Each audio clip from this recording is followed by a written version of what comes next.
میرے دوسرے مہمان جو ہیں وہ پروفیسر عدیم افتخار، بڑی مدت کے بعد آج سالوں بعد عدیم افتخار میرے ساتھ ہیں۔ ان کا تعارف یہ ہے کہ پاکستان میں نہیں، میں سمجھتا پوری دنیا میں جتنا مزارات اور اولیاء کے بارے میں ان کو علم ہے کسی دوسرے کو نہیں ہے۔ 500 مزارات تو انہوں نے لاہور میں بڑے بڑے اولیاء کرام کے جن کا کسی کو پتہ ہی نہیں وہ بھی تلاش کیے ہوئے ہیں۔ ان کو مجاذیب کا پتہ ہے، ان کو بر صغیر کے مزارات کا، دنیا بھر میں آپ کسی ولی اللہ کا نام لیں تو یہ ان کا مزار، ان کی تفصیل، تاریخ، ہر چیز یہ اتھارٹی ہے ماشاءاللہ۔ اور میں کہوں گا کہ یہ کتاب لکھنی شروع کریں، کم از کم لاہور کے اولیاء پہ کتاب مرتب کر دیں۔ جی جناب۔ ابھی طاہر احمد تنوری صاحب نے بڑا خوبصورت بیان ارشادات رفاعیہ سے دے رہے تھے۔ ٹھیک۔ ان کی کتابیں ہیں، کوئی 18-20 کتب کا تو مجھے سے فقیر کو پتہ ہے۔ اچھا۔ ان کی تصانیف جو ہیں، اب اس میں اگر آپ الحکم الرفاعیہ پڑھیں، ارشادات رفاعیہ پڑھیں تو ان سے صرف اور صرف آقا علیہ الصلوۃ والسلام کی قرآن و سنت، فقہ، حدیث اور تمام علمی نکات جو ہیں وہ ایک ہو جاتے ہیں۔ اچھا۔ صرف ان 16 کتب کو پڑھ کے، اوراد بھی ہیں، اشغال بھی، آپ نے اس کی بھی کتابیں پوری مرتب کی ہیں۔ میں صرف غوث پاک رضی اللہ تعالیٰ عنہ کا وہ واقعہ بیان کروں گا جس میں مجھے بڑی تقویت ملی تھی بغداد شریف جا کر۔ ارشاد۔ مجھے آج سے پہلے نہیں پتا تھا۔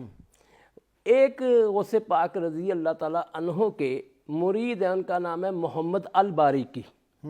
محمد الباریکی کا مزار پرانوار بالکل غوث اعظم رضی اللہ تعالیٰ عنہ کے گلی کے سامنے ہے۔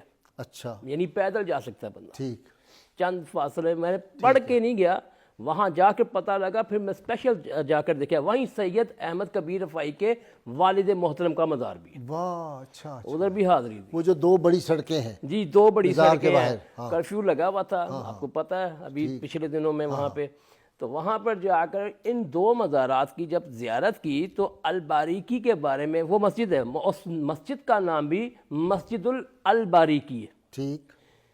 خضر موصلی رحمت اللہ تعالیٰ علیہ یہ بارگاہ غوثیت میں حاضر ہوئے۔ محمد الباریکی بھی بیٹھے ہیں، اور بھی بڑے جید مشائخ بیٹھے ہیں، اور سرکار کے مریدین بیٹھے ہیں، متوسلین بیٹھے ہیں، محبان بیٹھے ہوئے ہیں۔ ٹھیک۔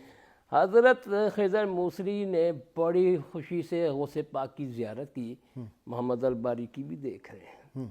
تو اچانک ان کے ذہن میں خیال آیا، حج کے ایام سے جو آپ نے واقعہ سٹارٹنگ میں نہیں سنایا، غوث پاک رضی اللہ تعالیٰ عنہ کا اور حضرت سید احمد کبیر رفاعی کا عمر کا گیپ جو ہے غازی صاحب 40 برس کا۔ اچھا۔ پورا بڑا غوث پاک 40 سال عمر میں بڑے۔ اور جب غوث پاک کا وصال ہوا تب آپ کی عمر مبارک پورے 50 برس تھی۔ ٹھیک۔ اور آپ کی ٹوٹل عمر 66 برس 6 ماہ۔ اچھا۔ حضرت سید احمد کبیر رفاعی کی۔ ٹھیک۔ خضر موصلی نے غوث پاک کی جب زیارت کی تو دل میں خیال کیا آ رہا ہے، محمد الباریکی بھی بیٹھے ہیں، باقی بھی بیٹھے ہیں، ٹھیک۔ بڑا خوبصورت ایک کیفیت ہے۔ خیال یہ آیا کہ مجھے سید احمد کبیر رفاعی کی بھی زیارت ہوگی، میں جا کر ان کی خانقاہ میں، آپ کی خانقاہ جو ہے وہ ایک یونیورسٹی تھی، بہت بڑی علمی یونیورسٹی، جہاں پر صرف سنت، قرآن و سنت، فقہ، حدیث، آپ فقیہ بھی ہیں، محدث بھی ہیں۔ ایک ہی وقت میں آقا علیہ السلام کے عشق نے آپ کو ہر چیز سے بھرپور کر دیا۔ ٹھیک۔ پھر کیا ہوا؟ خضر موصلی کے دل میں جب یہ آیا تو غوث پاک دل کا ارادہ بھانپ گئے، ایسے اپنا ہاتھ کرا کیا، ادھر دیکھو خضر موصلی، تو سید احمد کبیر رفاعی وہاں بیٹھے ہوئے تھے، واہ، ان کی زیارت کرنا چاہتے تھے۔ محمد الباریکی وہاں پہ عرض کرتے ہیں کہ حج کے ایام تھے، میرے دل میں یہ خیال آ رہا تھا کہ غوث پاک کی خدمت کرتے 40 برس ہو گئے، میں کبھی حج پہ نہیں گیا۔ یہ واقعہ دیکھا، اور وہ دوسرا واقعہ یہ تھا کہ ان کے ساتھ جو لوگ ان کے ساتھ آئے تھے خضر موصلی کے ساتھ، خضر موصلی بھی اس میں شامل تھے، وہ باتیں کر رہے تھے کہ یار حج پہ بھی جانا ہے، آقا علیہ السلام کی زیارت کریں گے۔ تو دل میں ابھی یہ آنا تھا کہ حضرت کہتے ہیں کہ حج کے اس ایام میں وہ لوگ کہتے ہیں ہم نے تو صرف حج اس وجہ سے پایا کہ یا اللہ تیرا ایک ایسا بندہ بھی ہے جو غوث پاک کا لانگری ہے، لنگر دینے والا ہے، اس کا نام محمد الباریکی، اس کے صدقے میں ہمارا حج بھی قبول کر لے۔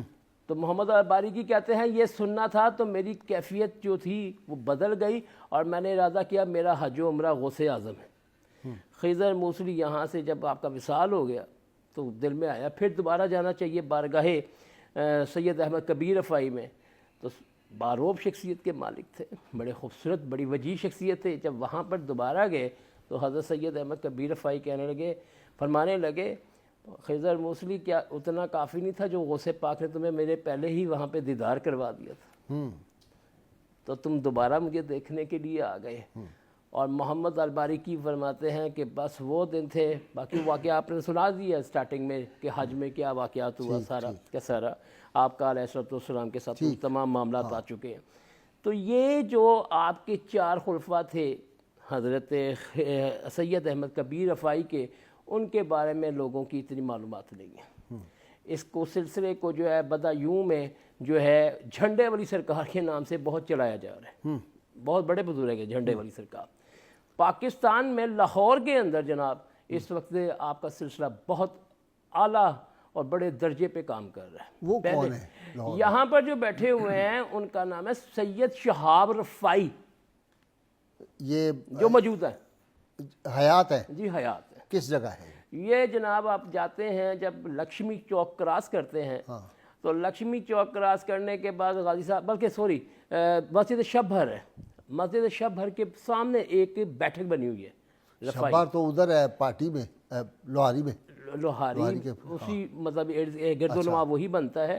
مسجد شبھر کے بالکل سامنے نا جو وہ کراس آتا ہے جو شالمی کی طرف جاتا ہے، شالمی مارکیٹ کی طرف، تو کارنر پہ ایک بیٹھک موجود ہے، اچھا، اور وہاں لکھا ہوا ہے کہ یہ رفاعیہ سلسلے کی ہے۔ اچھا، ان کے بزرگوں نے اس فقیر کو قرآن پاک کی تفسیر جسے تفسیر رفاعیہ کہتے ہیں وہ بھی پیش کی ہے۔ اچھا، اسے پڑھ کر واقعی پتہ لگتا ہے کہ آپ جو تھے علم و حکمت کے اندر سید احمد کبیر رفاعی رحمۃ اللہ تعالیٰ علیہ پیکرے آقا علیہ السلام جو منبع ہے، یہاں رفاعی سلسلے کے کچھ مزارات ہیں، بزرگ جی آئے بے یہاں؟ شمار ہیں جناب۔ کون سے؟ یہ جو سید شہاب ان کے بزرگوں کے مزار ہیں رفاعی، کیونکہ آپ امام حسین علیہ السلام کی آل اولاد میں سے ٹھیک ہے، کراچی کے اندر مین مرکز ہے، وہاں پر ہے بھائی چھوٹا سا ننا منا سا بچہ ہے جو گدی نشین ہے، ان کے والد کی بھی ڈیتھ ہوئی ہے یہ جون کے مہینے میں، ٹھیک، وہ وہاں کا یعنی یہاں کی جو کمانڈ ہے وہ کراچی،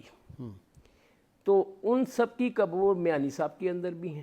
اچھا، میں نے خود جا کر دیکھی ہے غازی صاحب۔ یہ آتے تھے نا شیخ ہاشم رفاعی بھی آتے تھے وہاں سے، جی جی، دبئی سے، کویت سے آتے تھے۔ تو ان سب کے مزارات اس وقت جو ہے نا 3 جگہوں پہ زیادہ ہیں ان بزرگوں کے۔ میانی صاحب کا قبرستان بنتا ہے، پھر آپ نے دیکھا ہوگا جہاں چیف جسٹس جاوید اقبال علامہ اقبال کے جو بیٹے ہیں ان کا جو احاطہ ہے اسے کہتے ہیں حضرت عیشا پاک کا مزار، اس کے جوار میں 3 بزرگ رفاعی مدفون ہیں۔ حضرت عیشا کا مزار جو ہے انجینئرنگ یونیورسٹی کے بالکل ساتھ ہی، ڈاکٹر جاوید اقبال کا تو وہاں مزار جی وہیں پہ جناب اعلیٰ وہیں پہ اچھا، جنازہ پڑھا مجھے نہیں پتا۔ معین نظامی صاحب نے پڑھایا تھا ڈاکٹر غازی صاحب، اس کے بعد جنازہ ادھر ہی گیا تھا۔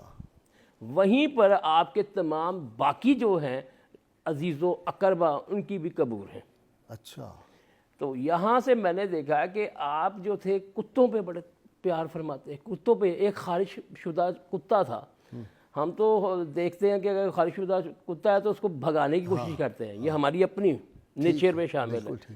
تو وہ جتنے بھی وہاں کی بستی کے لوگ تھے اس سے اجتناب کر رہے تھے، ایون کہ جو اس کی نسل کے کتے بھی تھے وہ بھی اس سے دور ہٹ رہے تھے۔ تو وہ خارج شدہ کتے کو آپ نے پکڑا اور جنگل کی طرف لے گئے۔ غازی صاحب یہ بڑی غور و فکر والی بات، ذرا جلدی کرے۔ اچھا وہ لے کر گئے ہیں تو جا کے اس کی تیمارداری کی، اس کو میڈیسن دی ہے، میڈیسن دینے کے بعد اس کو جو ٹھیک کیا 40-50 دن لگے اور وہ کتا صحت یاب ہوا اور پھر اس کو دوبارہ بستی کی طرف لے کر آ